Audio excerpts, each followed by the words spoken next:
We greet you once more, Bazalwane, today being Palm Sunday, or the Sunday of the Passion, coming to you live from All Saints Cathedral on the 28th of March 2021. We thank you very much for taking your time to watch this video and to be part of this service, and we hope that you are going to be uplifted and you are going to be encouraged and you are going to continue to serve and love the Lord. And together with us in our service today, we have the Canon, Reverend Tadegile Zulu, we have Reverend Francis Takis, we also have Mbabane Dike, myself, Reverend Sigudla, as well as our videographer, Sister Lillian. And we hope that you will enjoy the service that we have for you. The readings for today are found on page 30 of the lectionary, and they are found also on page 174 of the prayer book. As you will note, we have been moving all along with the purple liturgical color.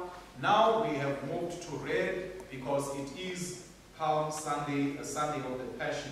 The readings: Isaiah chapter 50 verses 4 to 9a, the Psalm 31 verses 9 to 16, the second reading Philippians chapter 2 verses 5 to 11, and the Gospel Mark chapter 14 from verse 1 up to chapter 15 verse 47. We do hope that you are going to have a wonderful time throughout the service. We shall say the collect for today together. Eternal Father, your Son, our Savior, Jesus Christ, fulfilled your will by taking our nature and giving his life for us.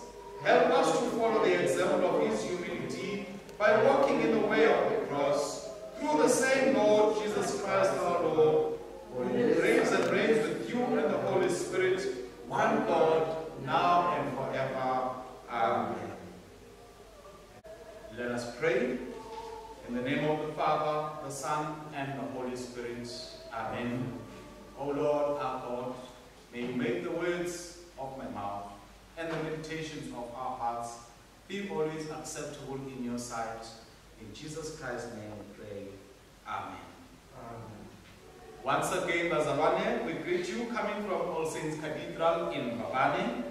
And we take this opportunity to wish you all a happy and a blessed Palm Sunday as we continue with our liturgical calendar in the year and prepare ourselves for the coming time of Easter. And today's topic the sermon topic for today is having courage to face difficult times. Having courage to face the difficult times. As already been said, our readings are found on Isaiah chapter 50 verses 4 to 9a, Psalm 31 verses 9 to 16, Philippians chapter 2 verses 5 to 11, as well as Mark chapter 14 verses 1 up to chapter 15 verse 47.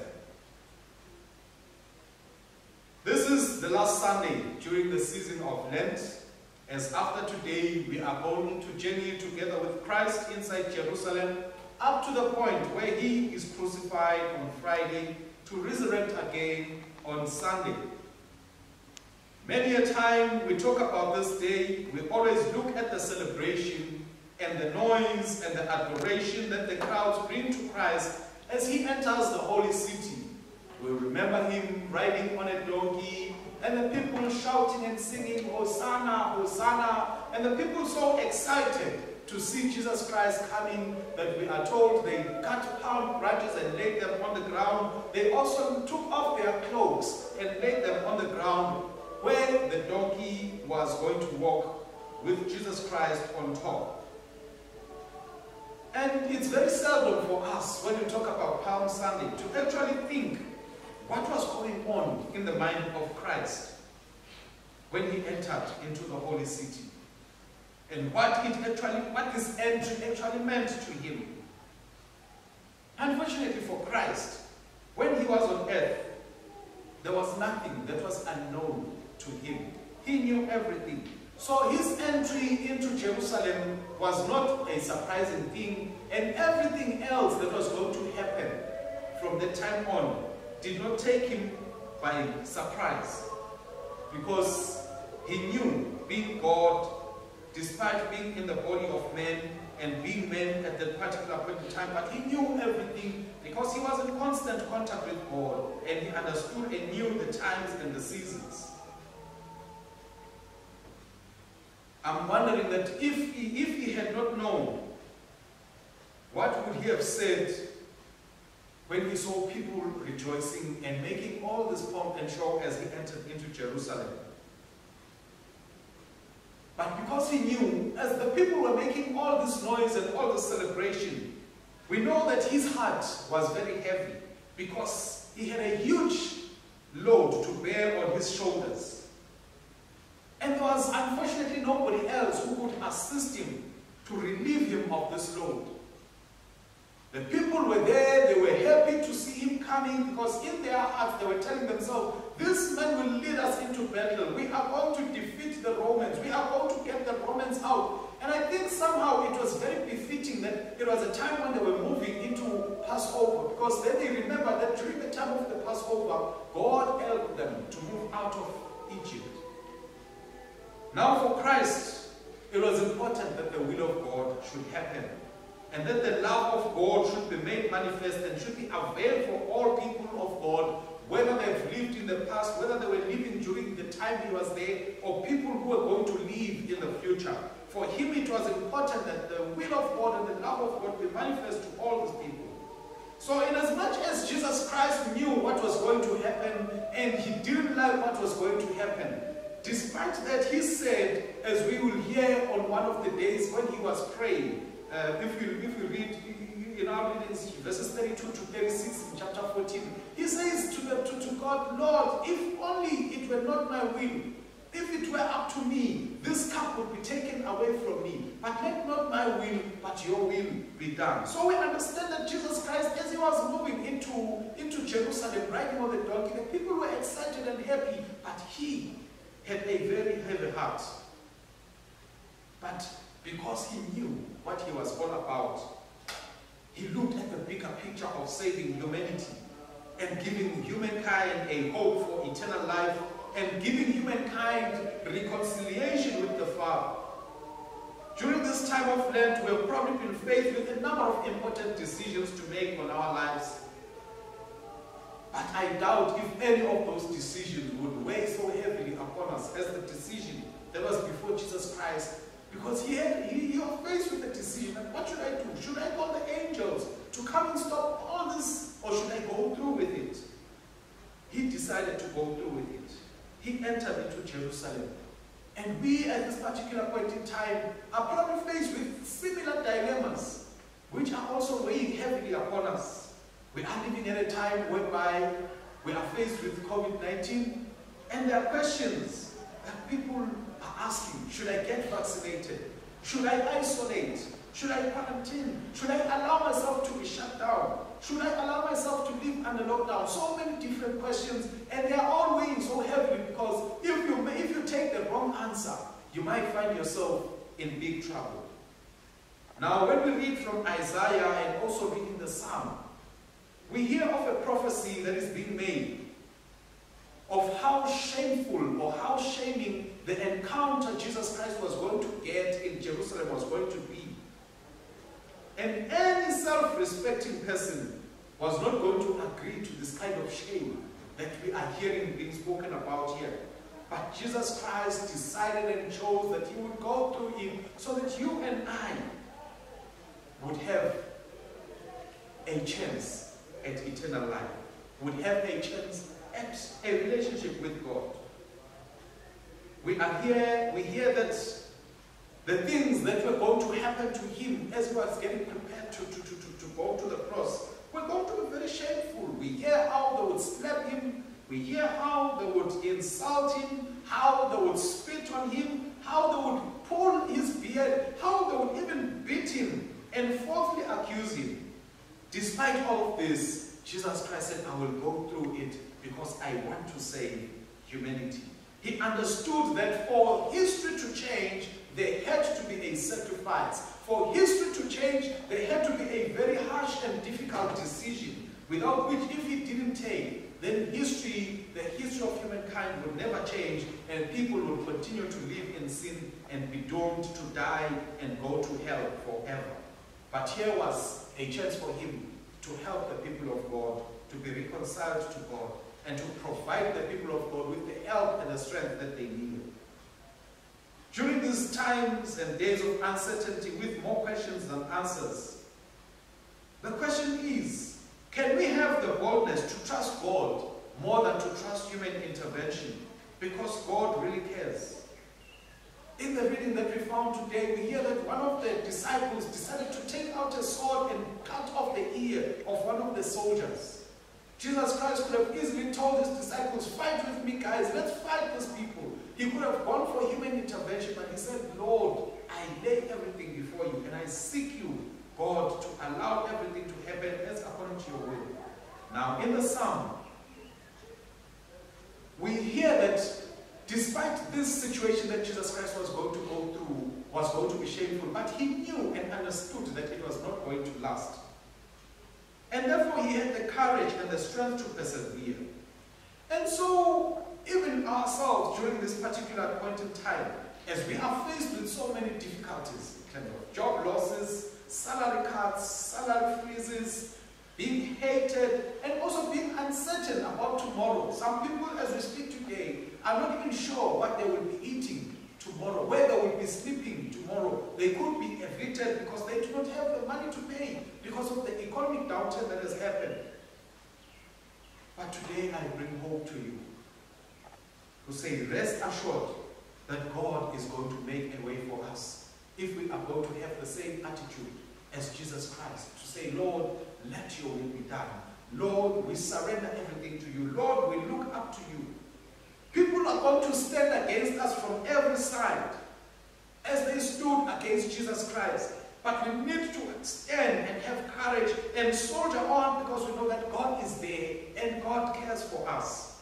That was what kept Jesus Christ going. That despite knowing that people would forsake him, we hear that he was even betrayed by Judas Iscariot, but he said, I will continue to soldier on because I know the ultimate goal towards which I am working. And the only way to survive in the days that we live in today is by following Philippians chapter 2 that tells us that let the same mind that was in Christ be in us.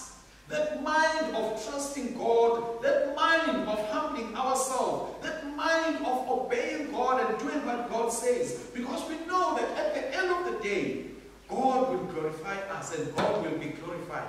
We know that God will rescue us and he shall see us having victory no matter how difficult the situation we face can look to be at this particular point in time. No matter how much the sadness that engulfs us seems to be and how much uncertain we are about things. But if we have that mind of Christ, of trusting in God and having faith in God, then we are going to make it through Bazalwane. Just like eternal life. You know, there are certain things. It is very difficult for us to get to eternal life unless we die. And so too, it is difficult for us to receive victory unless we have to go through some difficult times, unless we have to fight some difficult wars. Then we shall have victory. It is a painful and a sad experience, but the good thing is afterwards, we know that victory awaits us. Jesus Christ knew that there was a plot to kill him, and that he knew that coming into Jerusalem was going to kickstart that whole plan to kill him. And they were going to find ways to fulfill that plan. And he knew that as part of that plan, he was going to be betrayed by a close friend. My prayer is that may God give us the courage to be able to allow his will to manifest over us. Even when we know that there are difficult choices and there are difficult results for us. Let us know that those results and those choices are going to be overshadowed by the greater result of God's good and perfect will. May God help us to have that heart and that mind, to be able to fathom the deception and the betrayals that exist today amongst friends, families, and colleagues, and know that despite those betrayals that may come and hurt us, we are going to make it through. We are going to survive as long as we put our faith and our hope and our trust in God rather than in people. It is not a mistake that the gospel reading of today does not focus on on that triumphant entry that we always know, that we always remember of Jesus Christ on the donkey. But instead, it focuses very much on the anguish, on the pain that Jesus Christ had to go through. Because God wants to speak to us at this particular point in time in history that we need to learn to trust in God. We need to know that whatever difficulty we are facing today, God is going to be with us. And God is going to see us through. It could be we are faced with sickness, we are faced with sadness, we are faced with difficult life choices, we are faced with being hurt, we are faced with being disappointed. Through it all, God is there to see us through, and God is there for us to carry us through. Let us not quit Bazalwane. Even if we hear people gossiping about us, let us not let go of God. Let us hold on to God because He loves us. And let us continue to love people and soldier on. God trusts us to be able to handle the situation that is before us. Otherwise, if He knew that we were not going to be able to handle it, He would not have allowed for us to live at this particular point in time in history. But we are living today because God knows we can make it through. But for us to be able to make it through, let us learn to trust in Him. Let us learn to ride over the waves of the storms because Jesus Christ has given us the victory. Jesus Christ is with us. I pray that we may have a blessed and uplifting Holy Week and we may soldier on through Jesus Christ and for God because God is going to be with us through everything that we face. May the glory of God shine upon us all in Jesus Christ's mighty name. Amen. I greet you all once again in the name of our Lord and Savior Jesus Christ. Amen. Let us pray. Dear God, thank you for sending your Son and paving the way for our lives to be set free through His death on the cross. Thank you for what this day stands for, the beginning of Holy Week, the start of the journey towards the power of the cross, the victory of resurrection, and the rich truth that Jesus truly is our King of Kings. Merciful God, as we enter Holy Week, turn our hearts again to Jerusalem and to the life, death, and resurrection of Jesus Christ. Stir up within us the gift of faith that we may not only praise Him with our lips, but may follow Him in the way of the cross. As we move towards the last day of our Lent season, help us to continue strong on our Lenten fasting and in our prayers. Continue to keep us faithful to knowing that you will continue to watch over your word to see it fulfilled. Thank you that your ways are far greater than our ways, your thoughts far deeper than our thoughts. Thank you that you had a plan to redeem us. Thank you that you make all things new. Thank you that your face is towards the righteous, and you hear our prayers and know our hearts. Help us to stay strong and true to you. Help us not to follow after the voice of the crowds, but to press in close to you, to hear your whispers and seek after you alone. We praise you, we bless you, Lord. Thank you that you reign supreme and we are more than conquerors through the gift of Christ. As we celebrate the triumphant entry of Christ into Jerusalem and notice the multitudes with Him, praising Him, let us not forsake Him when He is condemned to die and hung on the cross as they did when He is crucified. Let us continue to adore Him as the risen Lord and to trust upon His promises for us as we know that He is Lord. We pray for the world, our nation, our governments, the sick, the lonely, the hurting, the angry, and those who need His intervention in their lives.